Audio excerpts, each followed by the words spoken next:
ماشاءاللہ آج کافی تعداد میں آپ حضرات ہیں کہ اللہ کا شکر ہے اور اللہ کی توفیق ہے کہ اللہ تعالیٰ نے ہمیں اچھے اور نیک کام کی توفیق عطا فرمائی۔ کچھ باتیں عرض ہیں۔ تبلیغ کا سلسلہ چل رہا ہے اور یہاں جو آج شروع ہو رہا ہے، ایک رکوع ختم ہوا ہے اور دوسرا جو رکوع شروع ہو رہا ہے اس میں بھی حضرت عیسیٰ علیہ السلام کی کچھ حواریوں کا ذکر ہے جو تبلیغ کے لیے گئے ہوئے تھے، اور تبلیغ تو ہر مسلمان پر ضروری ہے نا۔ اللہ کے رسول فرماتے ہیں صلی اللہ علیہ وسلم، پہلے درود شریف پڑھیے آپ لوگ، اللہم صلی علی سیدنا مولانا محمد وعلی آل سیدنا مولانا محمد وبارک وسلم دائما ابدا۔ دیکھیے، چونکہ تبلیغ کی بات بتائی، تبلیغ بہت مشکل کام ہے۔ سب سے زیادہ مشکل ترین مرحلہ اگر کوئی ہے تو تبلیغ ہے۔ اللہ کے رسول نے تبلیغ ہی کی تھی، آپ نے کسی کو مارا پیٹا نہیں تھا، لیکن پورا مکہ آپ کا دشمن ہو گیا۔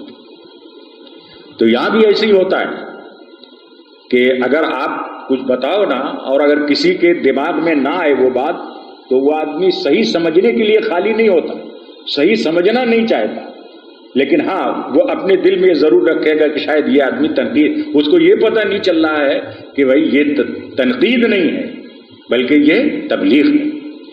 ایک جانکار آدمی کی بہت بڑی ذمہ داری ہے۔ اللہ کے رسول فرماتے، سنو میں حدیث سناتا ہوں آپ کو۔ حضرت عبداللہ ابن عمر عن عبداللہ ابن عمر رضی اللہ تعالیٰ عنہ قال قال رسول اللہ صلی اللہ علیہ وسلم بلغوا انی ولو آیا وحدثوا انی من بنی اسرائیل ولا حرج ومن کذب علی متعمدا یتبوأ مقعدہ من النار۔ ترجمہ سن لو۔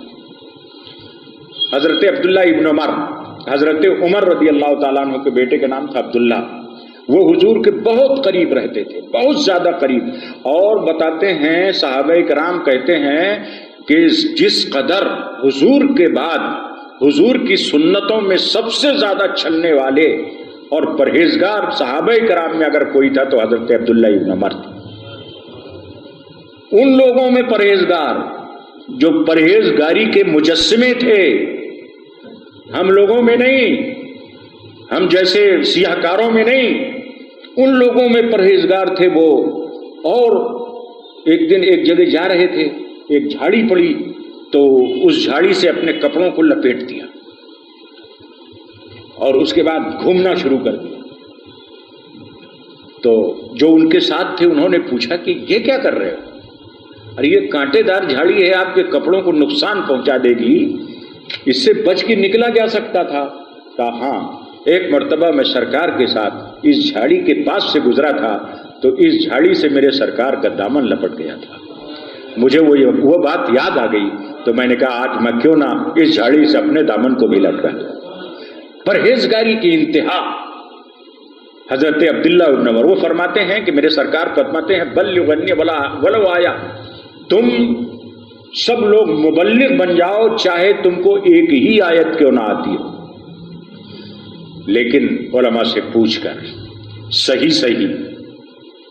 ہاں، یہ کام تبلیغ کا بھی علماء کا کام ہے، ہر کسو ناقص کا کام نہیں ہے۔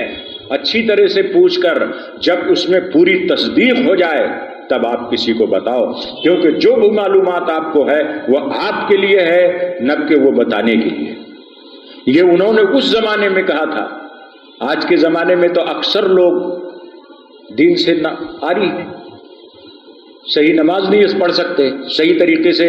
اگر تلفظ کے ساتھ ان سے کہا جائے کہ کلمہ پڑھ دو تو بہت ساری اللہ ماشاءاللہ ایسے لوگ ملیں گے جو کلمہ نہیں صحیح پڑھ پائیں گے۔ بہرکیف یہ ایک تبیدی گفتگو تھی جو میں کچھ کر گیا، شاید کیسی بات آ گئی ذہن میں۔ آج حضرت عیسیٰ علیہ السلام کے حواریین کا ذکر آ رہا ہے اور ایک دیہات کا ذکر آ رہا ہے، اس کا نام انطاکیہ بتایا گیا ہے۔ وَضْرِبْ لَهُمْ مَثْلًا أَصْحَابَ الْقَرْيَةِ إِذْ جَاءَهَا الْمُرْسَلُونَ۔ حضرت عیسیٰ علیہ السلام نے انطاکیہ میں 2 مبلغین کو بھیجا کہ وہ اہل انطاکیہ کو تبلیغ کریں، خدا کی طرف بلائیں اور عیسیٰ علیہ السلام کی رسالت کا اقرار کروائیں۔ وہ لوگ گئے تو بجائے یہ کہ وہ لوگ ان کی بات کو مانتے، ان کو مارا پیٹا اور ان کو قید میں ڈال دیا، اور انہوں نے کہنا شروع کر دیا کہ بھیا تم کہاں سے آئے ہو؟ قالوا ما انتم الا بشر مثلنا،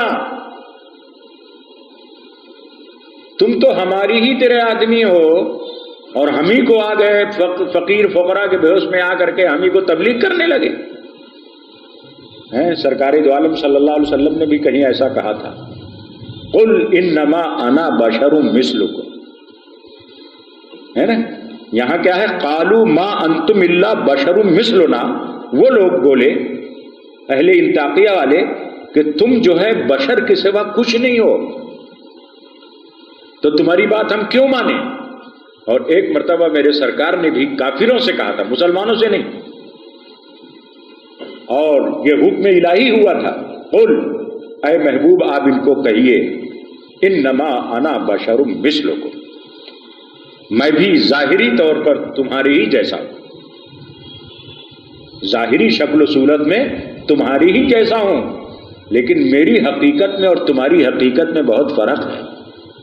کہاں میری حقیقت اور کہاں تمہاری حقیقت؟ بات بہت لمبی چھڑ گئی ہے، تھوڑی دیر ساتھ دو گے؟ اپنے ٹائم پر ہی ختم ہوگا انشاءاللہ، گھبرانے کی ضرورت نہیں ہے، لیکن بات جو آ گئی ہے وہ بہت دلچسپ بات ہے، بہت دلچسپ بات ہے میرے دوستو۔ اللہ تبارک و تعالیٰ کی جب اعانت کسی کے ساتھ میں ہوتی ہے، اور ظاہر بات ہے کہ ایسی فاسق و فاجر قوم میں سرکار نے اپنے محبوب کو بھیجا تھا، بتاؤ کون سا لشکر دے کے بھیجا تھا، کون سی فوج دے کر کے بھیجا تھا حضور کو،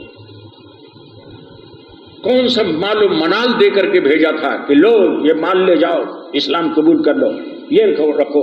کیا ایسا تھا تنے تنہا ایک اکیلا جن کے ساتھ کوئی نہیں تھا، یہاں تک کہ ان کے اپنے گھر کے لوگ بھی ان کے ساتھ میں نہیں تھے؟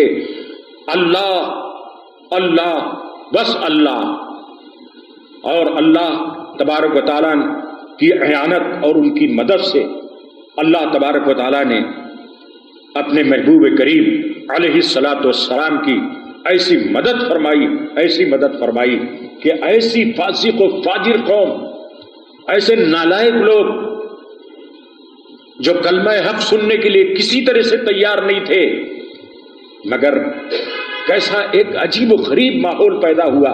حضرت خدیجۃ الکبریٰ ایمان لے آئیں، اور حضرت کیا کہتے ہیں زید ایمان لے آئے، تو اب ان کا پیٹ نہیں بھرا۔ ارے بھائی، ان کے گھر کی بیوی جو ہے ایمان لے آئی، کچھ تو انہوں نے اچھائی دیکھی ہوگی تب تو ایمان لے آئیں۔ ان کا اپنا غلام جو رات دن ان کے ساتھ میں رہتا تھا وہ ایمان لے آیا، تو قوم نے کہنا شروع کیا کہ صاحب یہ تو کون سی بڑی بات ہے، وہ تو بیوی تھی لے آئی، اور یہ غلام تھے ان کے ماتحت کے لے آئے۔ کوئی مکے کا اچھا آدمی، صاحب سمجھ، صاحب سمجھ، صاحب ثروت، صاحب الرائے، اگر کوئی ایمان لائے تو ہم جانیں۔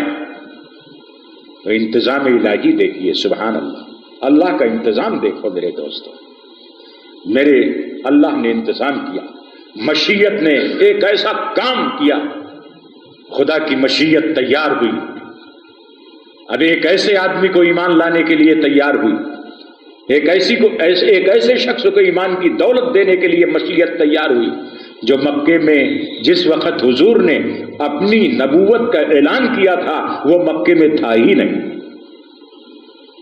مکے میں تھا ہی نہیں، اعلان ہو گیا، سب لوگ چلے گئے، اور وہ جو تھے یعنی حضرت ابو بکر صدیق کی باری میں نام بتائی دے رہا ہوں تاکہ آپ کے ذہن میں رہے، وہ ملک شام گئے، وہ بہت بڑے تاجر تھے، ملک شام گئے ہوئے تھے، اپنا مال لے کر کے شام گئے ہوئے تھے بیچنے کے لیے، وہیں پر وہ تھے، اپنے تجارت میں مصروف تھے۔ تھوڑی دیر کے بعد میں جب ان کا مال بک گیا تو ان کا دل ہوتا، شام جیسی جگہ میں آئے ہیں، تھوڑا سیر و تفریح کر کے جائیں گے، تھوڑا رک کے جائیں گے.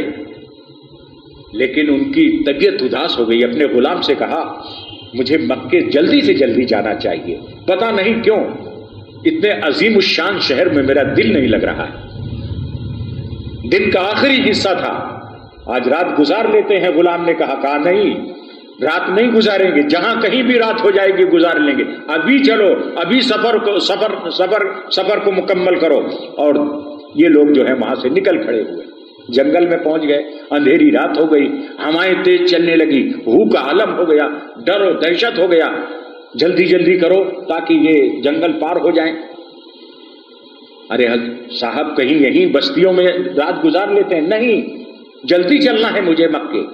مشیت کھینچ رہی تھی ان کو, اللہ تبارک و تعالیٰ کی مشیت جو ہے ان کو اپنی طرف کھینچ رہی تھی. تھوڑی دور چلنے کے بعد ایک کلیسا دکھا, گرجا گھر دکھا. 100 سال سے بنا ہوا وہ گرجا, کئی 100 سال سے عبادت کرنے والا وہ کیا کہتے ہیں راہب, عالم, انجیل و زبور کا عالم, کئی 100 سال سے اس جگہ پر عبادت کر رہا تھا. اس کی بھویں سفید ہو کے لٹک گئی تھی, گوشت کا نام و نشان نہیں تھا, ہڈیوں کا ڈھانچہ بن گیا تھا. عبادت اور ریاضت اور اللہ کے سوا اسے اور کچھ معلوم نہیں تھا. کلیسا دیکھا تو آ گئے. حضرت ابو بکر صدیق رضی اللہ تعالیٰ عنہ کنڈی کھٹکھٹائی, غلام نکلا, ان کا خادم نکلا. کیسے؟ کہا ایک رات یہاں گزارنا چاہتے ہیں, ایک رات سونا چاہتے ہیں. کہا بھائی یہاں اجازت نہیں ہے. کہا وہ کیوں؟ کہا اس لیے کہ ہمارا شیخ تارک الدنیا شیخ ہے. ایک آدمی آیا تھا, شرابی کبابی آ گیا تھا, تو ایک عرصے تک ہمارے کیا کہتے ہیں کہ شیخ کے تزکیے نفس میں فرق پڑا تھا. تب سے یہ کہا گیا کہ کوئی یہاں نہیں رک سکتا. تو حضرت ابو بکر صدیق نے فرمایا کہ بھائی تمہارے شیخ کے پاس میں کوئی ایسی قوت ہے کہ اچھے اور برے کو پہچان سکے؟ اگر ہے تو میرا نام بتاؤ. آپ مکے سے آیا ہوں, یہاں آیا تھا اپنا سودا بیچنے کے لیے, ایک رات اجازت چاہتے ہیں. میرا نام ابو بکر ہے اور میں مکے سے آیا ہوں. وہاں ایسا مکہ جہاں کھجوروں کے جھنڈ ہیں اور جو وادی القرا کے نام سے مشہور ہے. وہ گیا, پوچھا, جیسی مکہ کا نام سنا اس راہب نے, وہی وہ عالم تھا زبور کا اور کیا کہتے ہیں کہ تورات کا عالم تھا, بہت بڑا عالم تھا, کوئی معمولی آدمی نہیں تھا. وہ عبادت الہی میں مصروف رہتا تھا. جیسے نے مکہ کا نام سنا تو اس کا ایک دم سے حواس جو ہے جاگ گئے. اس نے کہا مکہ, ادھر آ. مکے کا پورا ہیولہ پوچھ کر کے آؤ, اور جو وہ اپنا نام ابو بکر بتا رہا ہے اس کے باپ کا نام بھی پوچھ کے آنا. ادھر بھیج دیا اپنے کیا کہتے ہیں کہ وہ خادم کو, اور ادھر اس نے سینکڑوں سال پرانی کتاب جو حضرت موسیٰ علیہ السلام حضرت عیسیٰ علیہ السلام پر نازل ہوئی تھی اس کو الماری سے نکالا, اور نکالنے کے بعد میں اس کے اوراق کو کھولا. کھولنے کے بعد وہ ذکر اس نے پڑھا جہاں مکے کا ذکر تھا, رسول اللہ کا ذکر تھا, ابو بکر کا ذکر تھا, فاروق اعظم کا ذکر تھا, عثمان غنی کا ذکر تھا, سلطنت اسلامیہ کا ذکر تھا, مولا علی حیدر کرار کا ذکر تھا. ان بزرگان اہل سنت کا ذکر تھا, اللہ کے رسول کے ان چاہنے والوں کا ذکر تھا. وہ سیدھا اور آپ کو بڑے غور سے پڑھتا رہا. آیا خادم اور آنے کے بعد میں تفصیل بتائی کہ ہاں صاحب وہ مکہ وہی مکہ ہے جو مکہ آپ جانتے ہو, وہاں کھجوروں کے جھنڈ بھی ہیں, اور وہ ابو بکر ان کا نام ہے اور ان کے باپ کا نام ہے ابو قحافہ. سب لوگ اچھی طرح سے سن رہے ہو نا میری بات؟ جیسی ہی انہوں نے کہا تو فوراً راہب نے فوراً بلایا, کہا جلدی جاؤ اور جلدی سے بلا کر کے میرے پاس ان کو لاؤ, ابھی اسی وقت لے کے آؤ. حضرت ابو بکر صدیق آئے, اس کی خلوت گاہ میں, اس نے اپنی خاص خلوت گاہ میں بلایا, اور اس کے بعد بلانے کے بعد میں کبھی وہ کتاب کو دیکھتا, کبھی آپ کے چہرے کو دیکھتا. بڑی دیر کے بعد اس نے کہا کہ آپ اپنا داہنا ہاتھ مجھے دکھائیے.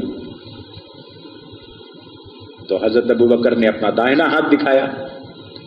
جیسی ہی داہنا ہاتھ دکھایا تو وہ 100 سال پرانا زاہد اتنا پرانا مطلب کیا کہتے ہیں راہب، اتنا عمر رسیدہ راہب، اس نے فوراً حضرت ابو بکر صدیق کے ہاتھ کو تھام لیا اور بوسہ دیا،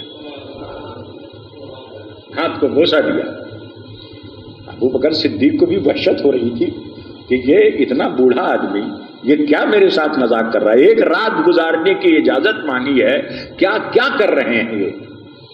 کہا صاحب آپ ایسے تاریخ دنیا شیخ ہیں، کیا کر رہے ہیں آپ میرے ساتھ میں؟ کہا نہیں بیٹا سن اچھی طریقے سے، جو میں کہہ رہا ہوں اس کو اچھی طریقے سے سن اور اسے یاد رکھ،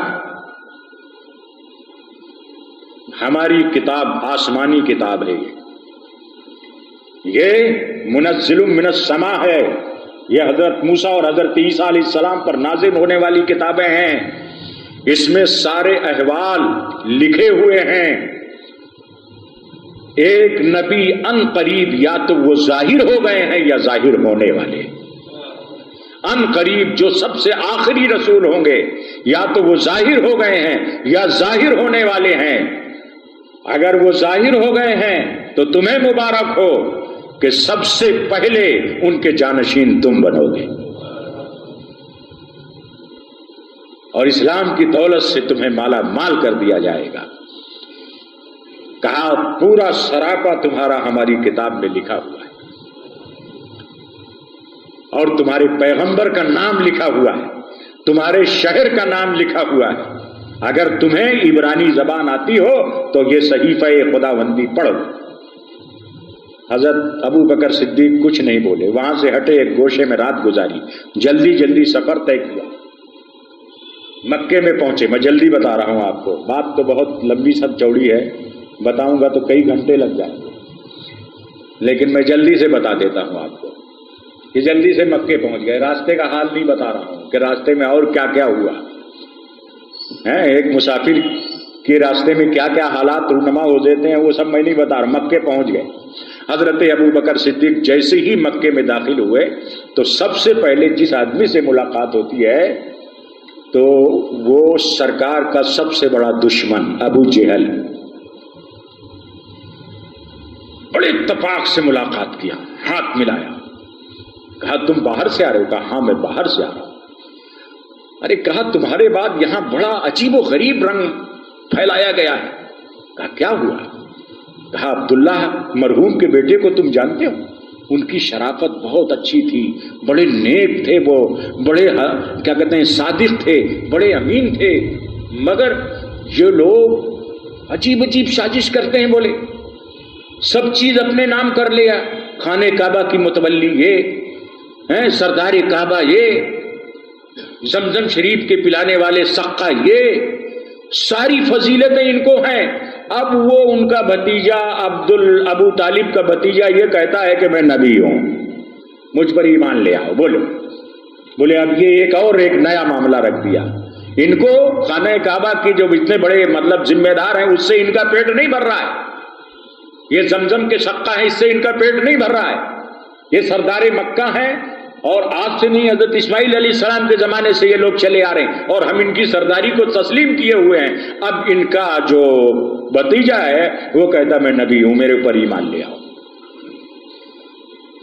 حضرت ابو بکر صدیق رضی اللہ تعالیٰ عنہ نے فرمایا کہ بھائی ابھی تو میں کیا کہتے ہیں سفر سے آیا ہوں، دیکھوں گا کیا حالات ہیں، اس کے بعد فیصلہ کیا جائے گا۔ آپ گھر گئے، سامان نے اتارا، غلام کے حوالے اونٹ نے کیا، سیدھا قبیلہ بنی ہاشم میں گئے اور جانے کے بعد سرکار کی کنڈی کھٹکھٹائی، آواز آئی کہ سرکار نہیں ہے، کہیں گئے ہوئے ہیں۔ اب تلاش ہوئی سرکار کی، کہاں تشریف لے گئے ہیں؟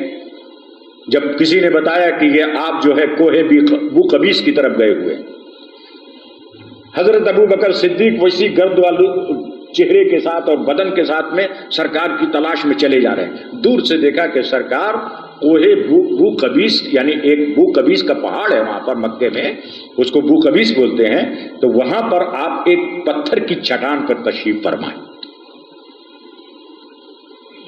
اور ایسا لگ رہا ہے جیسے کسی آنے والے کا آپ انتظار کر رہے ہیں۔ حضرت ابو بکر پہنچے، اس زمانے میں جیسے ملنے ملانے کا جو دستور رہا ہوگا، ہے نا، السلام علیکم وعلیکم السلام تو اسلام نے بتایا ہے، حضور نے بتایا، اللہ نے بتایا. اب جو بھی رہا ہوگا اس حساب سے انہوں نے اپنا بتایا ہوتا ہے. تعارفی معاملہ پہلے تھا ہی. سرکار کے پاس جیسے ہی پہنچے تو میرے سرکار نے سب سے پہلا جملہ کیا، ابو بکر تم ایک بہت سمجھدار انسان ہو، پیچھے آنے والوں کا انتظار مت کرو، ہاتھ بڑھاؤ، میرے ہاتھ پہ ہاتھ رکھو اور پڑھو لا الہ الا اللہ محمد رسول. تو حضرت ابو بکر صدیق رضی اللہ تعالیٰ عنہ نے سر جھکائے ہوئے کہا، یا سرکار کا نام لیا، کہا بھائی کوئی بھی نبی آتا ہے، ہم نے پڑھا ہے کتابوں میں، میں ایک ذی شعور آدمی ہوں، مکے میں میری ایک حیثیت ہے، کوئی بھی نبی آتا ہے تو کوئی اپنی نشانی لے کر کے آتا ہے، کوئی معجزہ لے کے آتا ہے، اور وہ اپنا معجزہ بتاتا ہے تو قوم اس معجزے کو دیکھ کے ایمان لے آتی ہے. حضرت موسیٰ بھی معجزہ لے کے آئے، حضرت عیسیٰ بھی معجزہ لے کے آئے ہیں، سارے نبی جتنے تھے وہ سب معجزہ لے کے آئے. آپ کے پاس کیا نشانی ہے کہ آپ نبی ہیں؟ فرمایا اچھا ابھی بھی نشانیوں کی ضرورت ہے تمہیں، کیا تم کو پتا نہیں ہے کہ کلیسا کے شیخ نے راہب نے تمہیں وہ ساری خوشخبریاں دے دی ہیں اور ساری بات بتا دی ہے جو تم پوچھنا چاہتے ہو مجھ سے. حضرت ابو بکر صدیق کے زمین کھسک گئی پیروں سے کہ یہ حال. مکے میں بیٹھے بیٹھے وہ سارا احوال، وہ سارے حالات ان کو معلوم ہیں جو میرے اور راہب کے درمیان تاریک رات میں ہوئے تھے. ساری باتیں جو ہماری وہاں ہوئی تھیں وہ ان کو سب معلوم ہے. یقیناً جس کو ایسے راز مخفی اور اتنی دور کی چیز جن کی نگاہ اتنی دور دیکھتی ہے وہ نبی کے سوا کوئی دوسرا نہیں ہو سکتا. کہا سرکار ہاتھ پھیلائیے، ہاتھ پھیلائیے، آپ ہاتھ بڑھائیے آپ اپنا، اور میں آپ کے ہاتھ پہ ہاتھ دھر کے یہ گواہی دیتا ہوں کہ آپ اللہ کے رسول ہیں اور اللہ کے سوا کوئی معبود نہیں. اب جب ابو بکر صدیق جیسا ذہین و فتیل انسان، ارے گھڑی جیب میں رکھ لیا، کیا بچ گیا؟ ہو گیا ٹائم ہو گیا، مگر بات پوری نہیں ہوتی یار، یہ مزہ نہیں آ رہا ہے. تو حضرت ابو بکر صدیق جیسا ذہین و فتیل جب ایمان لے آئے سرکار دو عالم صلی اللہ تعالی وسلم کے ہاتھ میں، اللہ تبارک و تعالیٰ نے یہ توفیق دی. اور جیسی ہی یہ خبر پورے، بس 2 منٹ، جیسی ہی یہ خبر پورے مکے میں پھیلی تو لوگوں میں سنسنی پھیل گئی کہ ابھی تک تو صرف ان کی بیوی ایمان لائی تھی، ابھی تک تو صرف ان کا غلام ایمان لایا تھا، آج مکے کا ایک بہت بڑا تاجر ہے، پنچوں کا پنچ اور ایک بہت ذی فہم انسان جو ہے ایمان لے آیا. ضرور کوئی ایسی بات ہے، ضرور کوئی ایسا مسئلہ ہے جس میں ہمیں غور کرنا چاہیے. غور کرنے والوں نے غور کیا، اور جن کی ایمان مقدر میں نہیں ہے وہ ایمان نہیں لائے گا، اس کے دل میں حضور کی محبت ہرگز نہیں پیدا ہو سکتی. میرے دوستو، ابو جہل بھی تھا، دعا مانگی تھی سرکار میں ابو جہل کے لیے کہ ایمان اللہ تعالیٰ اسے دے، یا اسے نہیں تو ہم حضرت عمر فاروق کو دے. گستاخی کے معاملے میں ایک چھوٹا گستاخ تھا، ایک بڑا گستاخ تھا. یہ رات دن یہ سوچتے رہتے تھے کہ سرکار کو تکلیف کیسے پہنچائی جائے، جس کا نام ابو جہل تھا. اور عمر جوشیلا جوان تھا اس وقت، ان کی عمر بالکل ایک دم نئی نوجوان انسان تھا، پہلوان آدمی تھے. جب انہوں نے سنا کہ یہ سب مکے میں یہ پھیلا ہوا ہے تو وہ غصے میں آ گئے، اور غصے میں آنے کے بعد میں گھوڑے میں بیٹھے، ننگی تلوار لیا، کہا کہاں جا رہے ہو؟ کہا آج ان کا سر کاٹ دوں گا جس کی وجہ سے مکے میں انتشار ہو رہا ہے. یہ بھی سر کاٹنے کے لیے جا رہے ہیں اور وہ بھی دنیا بھر کے عیب جوئی کر رہا ہے، لیکن اس کا گناہ کم تھا. اللہ تبارک و تعالیٰ نے دعا حضور نے دونوں کے لیے کی تھی، لیکن یہ گستاخ نہیں تھا. یہ ماحول سے متاثر ہو کر قتل نبی کے لیے جا رہا تھا، لیکن قتل نبی کو اسے کیا پتا تھا کہ نبی کو قتل نہیں کیا جا سکتا، نبی کو کوئی قتل نہیں کر سکتا. اسے کیا پتا تھا؟ واللہ یعصمک من الناس، اللہ تبارک و تعالیٰ نے نبی کی حفاظت خود اپنے ذمے میں لے رکھی ہے. بھلا بتاؤ، جس کا محافظ خود خدا ہو اس کو کوئی قتل کر سکتا ہے؟ بڑے بہت بڑی داستان ہے، بڑے تم تراک سے گئے، دار ارقم میں سرکار موجود تھے، روزن سے دیکھا، آواز دی، سارے لوگ گھبرا گئے، امیر حمزہ آگے بڑھے، کہا گھبراؤ نہیں، اچھی نیت سے آیا ہے تو کوئی بات نہیں، لیکن اگر اچھی نیت سے نہیں آیا ہے تو اسی کی تلوار سے اس کی گردن کاٹ دوں گا۔ ابھی یہ مشورے جو صحابہ وہاں موجود تھے دار ارقم میں ہو ہی رہے تھے، میرے سرکار نے فرمایا تم سب الگ ہٹ جاؤ، تم لوگ سب، یہ نبی تھے، یہ نبی تھے، کہا سب الگ ہٹ جاؤ۔ حضرت عمر فاروق ننگی تلوار لیے ہوئے، چہرہ تلملایا ہوا ہے، اندر داخل ہوئے، مصطفیٰ نے ان کا گریبان پکڑ لیا، کہا ابھی وہ وقت نہیں آیا جب تم اچھوں میں داخل ہو جاؤ؟ کہا سرکار آ گیا ہے، اسی لیے حاضر ہوا۔ میں بہت ساری باتوں کو چھوڑ رہا ہوں، سرکار وہ وقت آ گیا ہے جب میں آپ کے غلاموں میں داخل ہو جاؤں۔ اور اس کے بعد قدم پکڑ کے سرکار دو عالم صلی اللہ علیہ وسلم کا کلمہ حضرت عمر فاروق نے پڑھا۔ آگے میں بتاؤں گا آپ کو انشاءاللہ العزیز، ہے نا، تھوڑا سا اور آپ لوگ حوصلہ رکھیں، آپ کا کام بہت آسان ہو جائے گا، اور آپ لوگوں کو علمی لیاقت اتنی بڑھا دوں گا، ہے نا۔ اب انہوں نے مجھے پابند کر دیا ہے کہ صاحب آپ کو سورہ یاسین ہی کی بات کرنا ہے، تو سیدھا واقعات جو اس سے متصل ہیں وہ میں بیان کر دیتا ہوں، ہے نا۔ اور ورنہ تو کیا کہتے ہیں کہ انشاءاللہ العزیز میں اپنے آقا علیہ الصلوۃ والسلام کی سیرت طیبہ کا ایک ایک ورق، یہاں تک کہ سرکار کے کیا کہتے ہیں کہ زلف مشکی سے لے کر کے اور سرکار کے پائے اقدس تک ہر خوبی کا بیان کروں گا، ہر خوبی کو انشاءاللہ بتاؤں گا آپ کو۔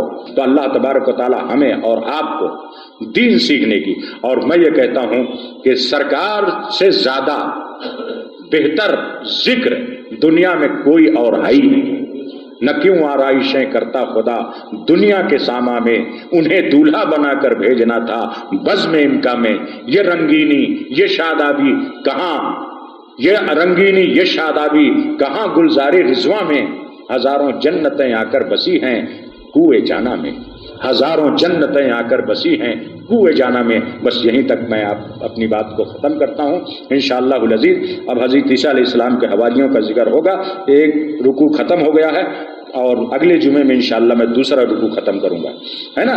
اور ہر لفظ قرآن کا تفسیر طلب ہے نا، اتنی کیا کہتے ہیں کہ بہرحال میں اگلے جمعے میں جو بھی ہوگا میں بتاؤں گا، ہے نا۔ وما علینا الا البلاغ۔ السلام علیکم ورحمۃ اللہ۔